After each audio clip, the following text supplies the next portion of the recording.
Welcome back. Today we are going to be replacing the FX5 filter on a 180 gallon tank. So stay tuned with us as we work through this project.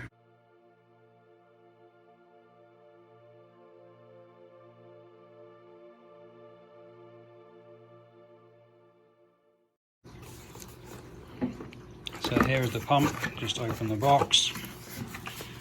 This is a replacement pump that we got. The other one is grinding and making all kinds of noise, so we can't even actually use the filter. So with having the 180 running, we need to get it replaced. So the replacement kit came with the O-ring. The pump is already connected, it has an impeller inside of it, and it has the extension cord connected. So this is just simply 4 Phillips screws, bolt on, bolt off. Here's the impeller, you can pop it out.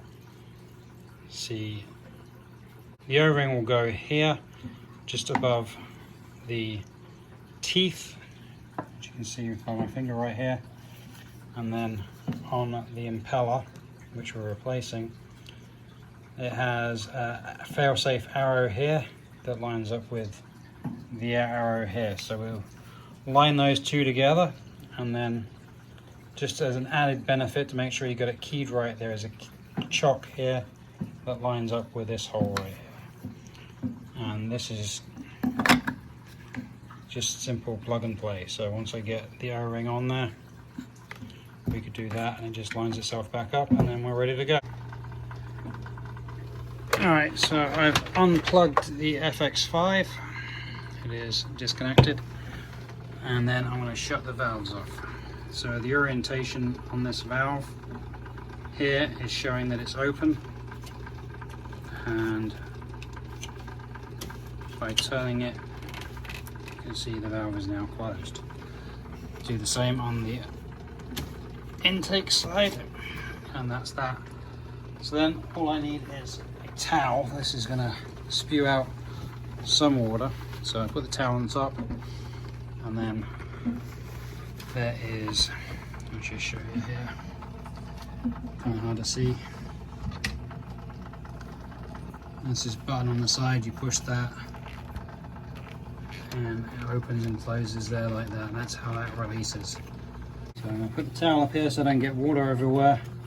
And it's only going to drain a little bit of water that's in the pipe because it's not running. So that's it, it's dry now.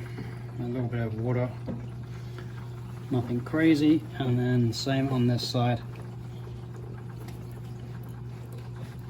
So a little bit of pulling, and again water on the towel.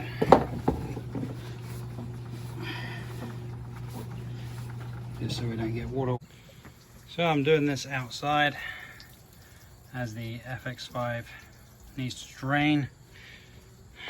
Got the motor facing directly up, and just a basic Phillips screwdriver. So let me get these screws out. So here's the new O-ring out. Just place it on the like that. And make sure we've got the arrows facing each other so it's keyed.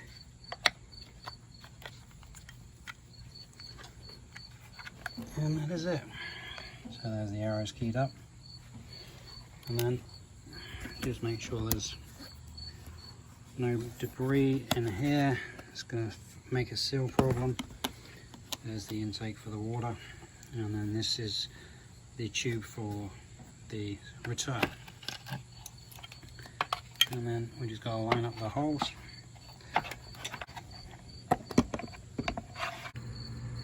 So there you go, we have the FX6 bolted back up. Actually I like this style, it's a lot easier to get the screws back in the hole. There's the FX5 motor, and as you can see you've got you gotta get a screwdriver down these passages, so it's a lot harder to do. This was definitely a lot easier on the FX6. So okay, so we have the FX5 canister back under the 180.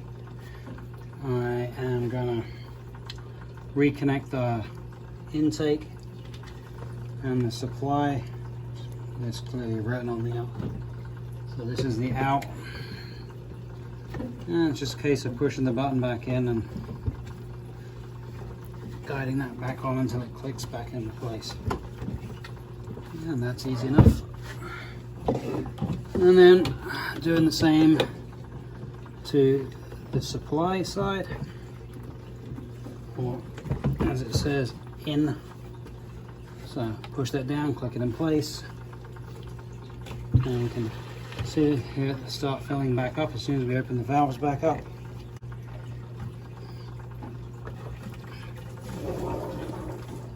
Alright. And then the great thing about the FX5s and the FX6s is they self-prime.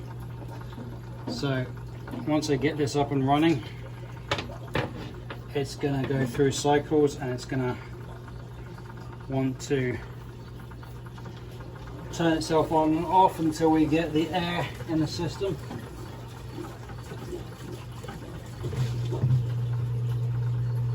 So there you go, that's hooked up.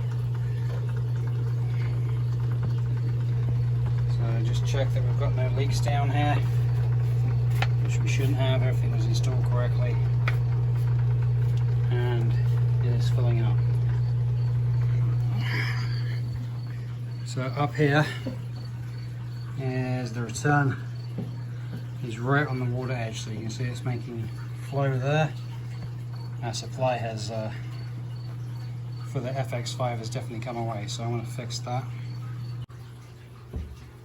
Okay,